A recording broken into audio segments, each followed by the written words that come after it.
Après 3 jours d'essence et d'apprentissage, l'atelier de formation de la Confédération africaine de football sur la sécurité dans les stades a pris fin ce jeudi 20 mars 2025 à Conakry.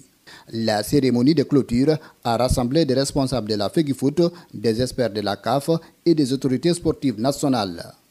Désormais, les bénéficiaires se disent mieux outillés pour assurer la gestion des foules dans les stades. D'autres parleront de 0 mort. Nous nous dirons sans incident. Si nous prenons des dispositions en amont, avec les matériels qu'il nous faut, avec la connaissance que nous venons d'apprendre, nous pouvons amoindrir au maximum les troubles dans nos stades. Parce que les troubles dans les stades commencent à l'extérieur. S'ils sont malvenus, s'ils sont venus, ils sont disposés de façon disparate, c'est ça qui va amener les troubles dans les stades. S'ils sont organisés depuis là où ils achètent le billet jusqu'à ce qu'ils viennent devant le portail du stade, ça trouvera qu'ils n'ont plus rien comme ressource pour pouvoir troubler. Pour les formateurs, cette session n'est qu'une première étape dans un défi plus vaste. Lutter efficacement contre la violence dans les stades africains. Rien n'est impossible, on peut relever tous les défis.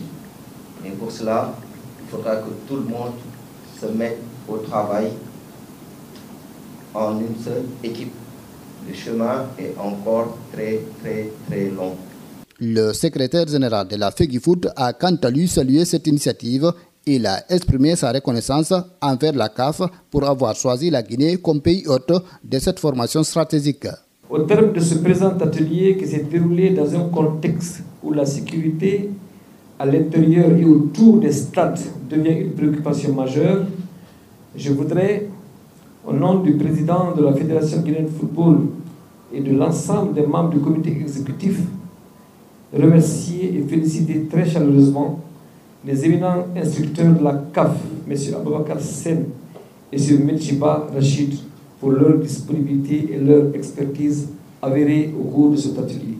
En effet, notre association nationale a été choisie par la CAF, à sa demande d'ailleurs, comme pays devant accueillir un tel atelier depuis le lancement de ce programme en Afrique. Ils ont certainement acquis des connaissances précieuses pour instaurer des mesures efficaces lors d'événements sportifs dans nos sites de compétition. Le succès dépendra de l'application des recommandations partagées afin de maintenir un environnement sûr pour tous les acteurs de football en Afrique.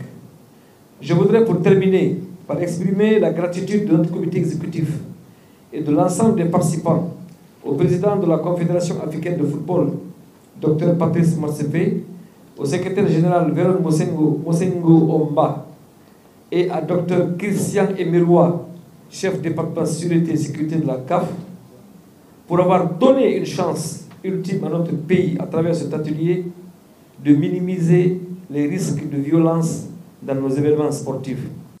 Si cette session constitue une avancée majeure, les défis restent nombreux. Le ministère des Sports souhaite désormais qu'elle soit étendue à l'ensemble des acteurs du football guinéen. Peut-être une cinquantaine de bénéficiaires de cette formation. Nous avons un pari et nous sommes convaincus que la Fédération guinéenne de football en fera bon usage. Autrement dit, ceux et celles qui ont bénéficié de cette formation partageront aussi cette expérience avec des centaines d'autres Guinéens pour que aucun de nos stades ne soit oublié. Et comme on dit souvent, quand il y a ouverture, c'est pour qu'il y ait clôture. Mais nous, on ne vient pas ici pour clôturer, s'il faut dire ça comme ça. Nous venons simplement pour féliciter, parce que nous estimons que ce n'est qu'un début. Ceux et celles qui ont bénéficié de cette formation vont l'amplifier et d'autres Guinéens aussi vont en bénéficier. Donc c'est plutôt de faire une pause en attendant que le relais ne soit fait vis-à-vis de ceux et celles qui vont aussi bénéficier de connaissances et compétences qui sont acquises tout au long de ce séminaire.